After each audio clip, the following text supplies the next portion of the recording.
Hello everyone, in today's video we are going to see one more video of English. So in the previous video we have seen uh, my family. Okay, so we have seen this one and till here we have done. Now today we have to start from here, right? Now let's start. This is my pet cat Kitty. It loves milk. Same to same है. This यह is है माई पेट यानी मेरी पालतू cat. तो same to same है. मैंने आपको बताया था कि बार बार सेम टू सेम चीज़ों को कन्वर्ट करना इन हिंदी में, ट्रांसलेट करना in Hindi. So it will not so useful for you. So आपको थोड़ा सा माइंड में रखना है कि यहाँ पे मैंने क्या बताया था इसका मतलब, तो वही यहाँ पे भी वही निकल रहा है. Okay, last previous video if you have not seen, so just once check playlist of basics of English, you will get that video, previous video. Okay, so पहले वो देख लीजिए फिर ये देखिए. दिस मतलब यह, फिर भी मैं यहाँ पे लिख देती हूँ. इज़ मतलब है माई पेट यानी मेरी पालतू. यहाँ पे देखिए मैंने पेट का पालतू लिखा हुआ है. सेम टू सेम है. कैट यानी बिल्ली, सबको पता है. This is cat. Kitty, it loves milk. यहाँ पे मैंने बताया इट लव्स कडल्स. तो मैंने आपको बताया था कि ये जो यहाँ पे रूल है ये यहाँ पे मैं बता दूंगी. सो ये रूल कौन सा है? सब्जेक्ट आया, डायरेक्टली वर्ब आ गया, without any helping verb, without using any helping verb. Like we can't see do, does, did, was, were, is, am, are. Nothing is there after subject. After subject मतलब कि जैसे यहाँ पे subject था तो हमने इज देखा, राइट. शी था तो हमने इज देखा. यहाँ पे हम कुछ नहीं देख रहे हैं, डायरेक्टली इट लव्स वर्ब आ गया. तो ये कौन सा टेंस है? हर वीडियो में बताया है. अगर आप सारे वीडियोस देखते हैं या आपने देखा है तो आपको पता होगा. ये है आपका प्रेजेंट इंडिफिनिट टेंस. सब्जेक्ट के तुरंत बाद वर्ब आ जाता है. तो अक्सर हिंदी में ता है, ती है, ते हैं के सेंस से ये सेंटेंस खत्म होता है. इसका रूल क्या है कि जब आपका सब्जेक्ट है he, she, it and singular, then we will use S और E S where in verb. Verb का फर्स्ट फॉर्म रहेगा, उसमें एस एस ऐड करेंगे. तो हमने क्या देखा, यहाँ पे इट था और उसमें लव यानी पसंद करता है या प्यार करता है जो भी है. तो उसमें क्या ऐड हो गया? एस. क्यों? क्योंकि इट के साथ में एस ऐड होगा. प्रेजेंट इंडिफिनिट टेंस का ये रूल होगा, क्योंकि इनके साथ में वर्ब में एस एस ऐड होना है. यही अगर यहाँ पे होता क्या, I, we, you, they and plural यानी कि बहुवचन, तो वर्ब में एस या ई एस ऐड नहीं होगा. ध्यान दीजिए. और ये लर्न करने वाली चीज़ है. अभी ये तो मैंने मेरे जो बच्चों को मैं पढ़ाती हूँ उनको तो मैंने बाय हार्ट करवा दिया है कि बहुत ही सिंपल तरीके से मैं आपको यहाँ पे बताती हूँ कि कौन कौन सब्जेक्ट के साथ में कैसे रूल्स फॉलो करने हैं. सो इट आया जब भी, तो इट के साथ में हमने क्या किया, वर्ब में एस या ई एस ऐड किया. लेकिन यहाँ पे अगर होता आई लव, जिसे नॉर्मली हम बोलते हैं ना, I love you, I love them, ठीक है, I love her, I love him, तो वहाँ पे हमने क्या देखा कि आई के साथ में तो एस नहीं ऐड हुआ. Normally we love our country बोलते हैं नॉर्मली, तो वी के साथ में भी एस नहीं आया. यू, जैसे नॉर्मली बोलते हैं ना, यू लव योर पेरेंट्स, सो अभी यू के साथ में भी एस नहीं आया, दे के साथ में भी नहीं आएगा. प्लूरल हुआ अगर बहुवचन, जैसे कैट्स, कैट्स लव मिल्क, तो नहीं आएगा. कैट्स अगर पहले आ गया, अगर यहाँ पे कैट्स आ गया तो यहाँ पे लव हो जाएगा. लेकिन अगर यहाँ पे अगर सिर्फ होगा कैट, सिंगुलर है, कैट तो सिंगुलर हो जाएगा ना, एक वचन, तो कैट के साथ में लव्स आएगा. क्योंकि मैंने बोला है सिंगुलर भी ध्यान देना है, प्लूरल भी ध्यान देना है कि सिंगुलर है तब भी ऐसे ऐड करेंगे, प्लूरल है तो ऐसे ऐसे ऐड नहीं करेंगे. याद रखना ये रूल. ओके, अब यहाँ पे इट का मतलब मैंने बताया था, यह लव्स यानी पसंद करता है या करती है, पसंद करता है, करती है, जो भी है. सो यह पसंद करती है मिल्क. मिल्क यानी दूध. सबको पता है कि बिल्ली को दूध पसंद होता है. सो यह दूध पसंद करती है, नॉर्मली हो गया. ना अभी नेक्स्ट एल्बम में कौन है यहाँ पे दिया हुआ है, they are my grand parents. क्यों आ गया दे? और याद है मैंने ये रूल सिखाया था, इज, एम, आर. तो अभी वो रूल आ गया कि मैंने बोला था कि इज़ का मतलब होता है, आर का भी मतलब होता है, लेकिन किनके किसके साथ इज़ आता है.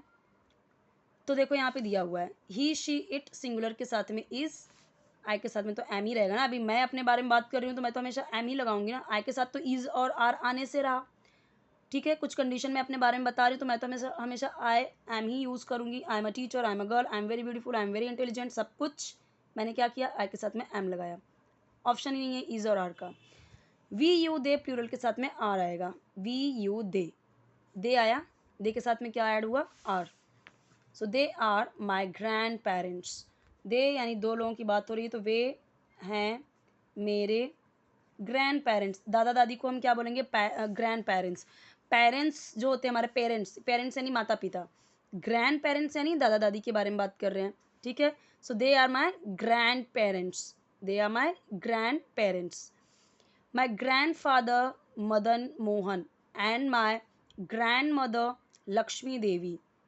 अब इसमें क्या हार्ड है, माय का मतलब तो हर जगह देखा ना, माय मतलब मेरा, my family, so my big family, या ही इज़ माय फादर, वह मेरे पापा हैं, तो माय तो कितनी बार हो गया, he is my brother, okay. This is my pet, this is my पेट, दो बार कितनी बार पढ़ लिया ना, तो अभी माय की इंग्लिश लिखने की ज़रूरत नहीं है। So my grand father Madan Mohan, आप ऐसे बोल सकते हो कि आपने अपने ग्रैंड फादर बोला पहले, फिर क्या लिख दिया आपने, उनका नाम लिख दिया, एंड जोड़ के, एंड लगा के मैं उसके आगे और भी सेंटेंस और भी चीज़ें वर्ड्स यूज़ कर सकती हूँ, राइट। एंड ग्रैंड मदर यानी दादी। अब ग्रैंड फादर का मतलब होता है दादा, ग्रैंड मदर का मतलब दादी। लक्ष्मी देवी कौन है, लक्ष्मी देवी। दे आर वेरी काइंड, अभी दे का मतलब भी बताया था, आर का भी मतलब बताया था, वेरी वेरी काइंड यानी बहुत दयालु। जो एक बार बता दूंगी, दोबारा आप ट्राई कीजिए कि बताने की ज़रूरत ही ना पड़े, आप खुद कर लीजिए learn. Now Leena, Sumit and Mona are my friends. अब क्या हुआ, एक नाम होता अगर तो मैं बोलती लीना इज़ माई कज़न, लेकिन जैसे ही दो आ गए, लीना सुमित, मैं बोलूँगी आर, लीना सुमित आर, यहाँ पे तो तीन है, तो क्या हम बोलेंगे, Leena Sumit and Mona are my cousins. अब कज़न का मतलब क्या होता है, meaning is given over here. Cousin का मतलब children of uncles and aunts, किसके बच्चे, अंकल और आंटी के बच्चे हमारे कज़न होते हैं। और सिर्फ अंकल आंटी यहाँ पे बोला गया तो इसका मतलब नहीं कि चाचा चाची। अंकल आंटी हम देखते हैं, फुआ इंग्लिश में भी जो बुआ होती हैं, जो मामा के लड़के होते हैं, उनको भी हम कज़न, मतलब हर जो अपना भाई नहीं है ना सगा, हम सबको कज़न ही बोलते हैं इन इंग्लिश, ओके। सगे भाई को छोड़ के, सगा भाई है तो ब्रदर सिस्टर बोला, बाकी उसके अलावा जो कोई भी हम कज़न बोल देते हैं, बात खत्म।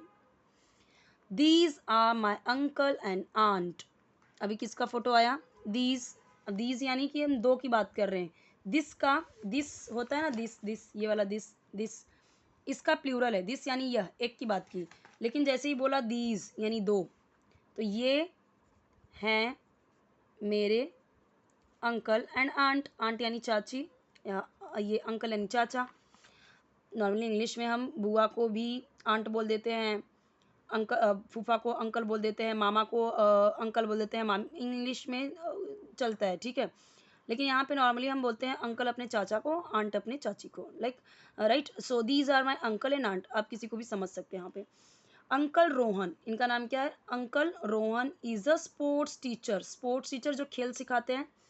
ध्यान देना यहाँ पे, अंकल रोहन इज, एक की बात किया है इसीलिए क्या आया, इज, और इज का मतलब मैंने कितनी बार बता दिया, जब दो आए यानी प्लूरल हुआ। जब दिस था तो हमने इज यूज़ किया क्योंकि वो सिंगुलर था, एक के बारे में बात किया। जैसे ही दीज आया यहाँ पे आर हो गया, तो मैंने बोला था कि आर किसके साथ में यूज़ होगा, प्लूरल के साथ में, बहुवचन के साथ में, तो ये बहुवचन ही है ना, दो की बात कर रहे हैं तो दो लोगों की। So uncle Rohan is a sports teacher, खेल वाले टीचर हैं वो, जैसे इंग्लिश टीचर होता है, मैथ्स टीचर होते हैं, वैसे क्या होते हैं, स्पोर्ट्स टीचर जो खेल सिखाते हैं।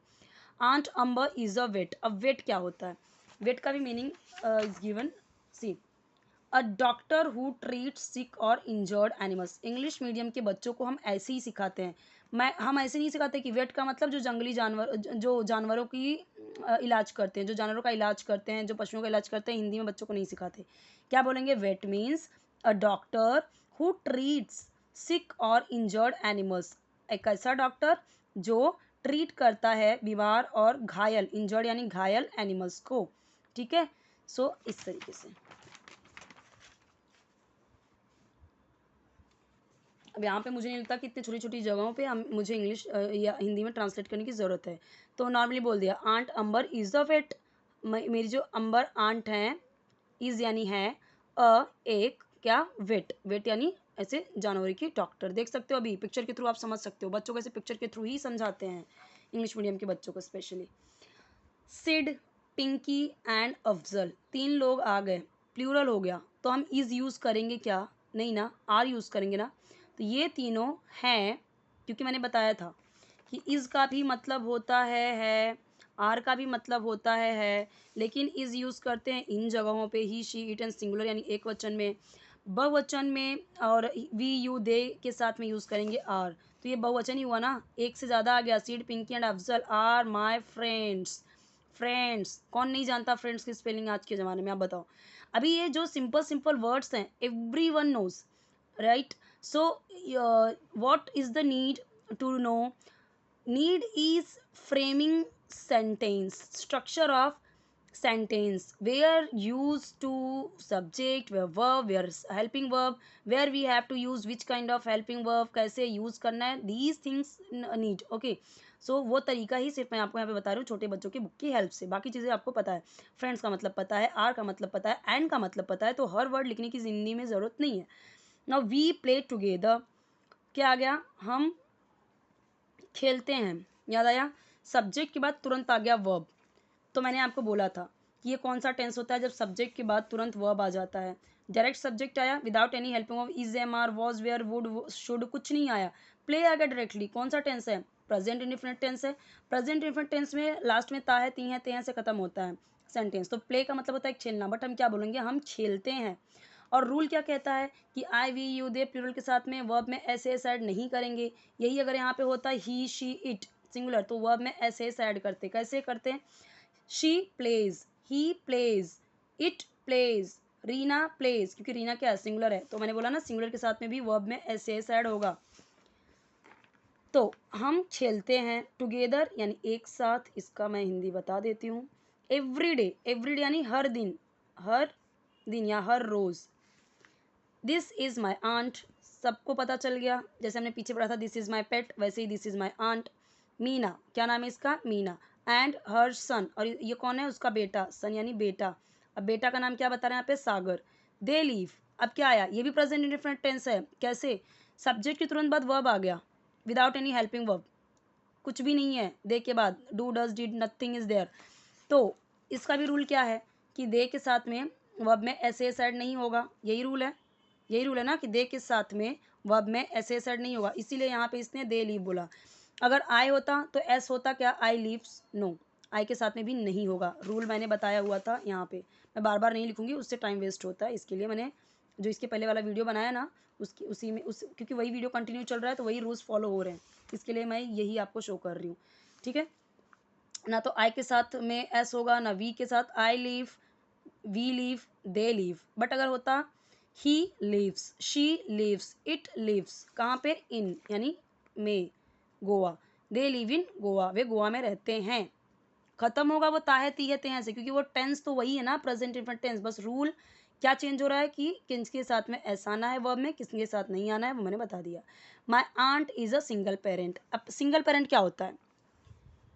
अब सिंगल पेरेंट वो एक मदर भी हो सकती है, फादर भी हो सकता है, या तो इसका डाइवोर्स हुआ होगा या कुछ और हुआ होगा कि जो कि इसके पापा साथ में नहीं है। सो ये क्या हो गई? Single parent. नॉर्मली ऐसे केसेस अभी हमें देखने को मिलते हैं स्कूल वगैरह में, राइट?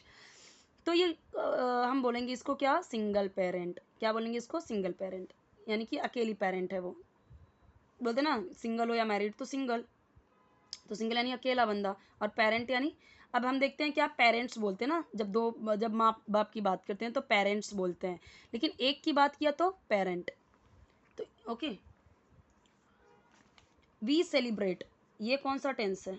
सेलिब्रेट का मतलब होता है मनाना, लेकिन हम यहाँ पे बोलेंगे मनाते हैं। क्यों? क्योंकि प्रेजेंट इंडिफिनिट टेंस है। मैंने बोला था कि मोस्ट ऑफ द टाइम ता है, ती है, ते हैं से ये सेंटेंस खत्म होता है। वी आ गया तो सेलिब्रेट आ गया, वही वाला रूल चल रहा है यहाँ पे। दे लीव, ओके, वी प्ले, वही वाला रूल चल रहा है कि वी, यू, दे, आई, इनके साथ में हम ऐसे ये ऐड नहीं करेंगे। अगर ही होता celebrates, she celebrates, it celebrates, boy celebrates, girl celebrates, Reena celebrates. I hope you understood. All festival, all यानी सभी या सारा, फेस्टिवल यानी क्या? त्योहार। टुगेदर का मतलब यहाँ पे मैंने बताया था, ठीक है? टुगेदर, यहाँ पे टुगेदर ऊपर दिया हुआ है एक साथ, यहाँ पे भी वही होगा। So we celebrate all festivals together, हम सभी फेस्टिवल्स एक साथ मनाते हैं, एक साथ मनाते हैं। आर ड्राइवर, हमारा driver. Ram Lal, and our home help. अब होम हेल्प क्या होता है, अब यहाँ पे उसका भी मीनिंग दिया हुआ है। होम हेल्प का मतलब a person who helps the family members with the house hold work. एक ऐसा व्यक्ति जो हेल्प करता है फैमिली मेम्बर्स को हाउस होल्ड, घर के कामों में, घर के कामों में जो हेल्प करता है उसको क्या बोलते हैं, होम हेल्प। ओके, उस पर्सन को क्या बोलेंगे, होम हेल्प। चाहिए तो उस सेंटेंस को लिख लीजिए जो मैंने आपको दिखाया। So our driver Ramlal and our home help Zeenat also stay with us. Also यानी भी, स्टे यानी रहते हैं, विद अस यानी हमारे साथ। Now you can take screenshot of it.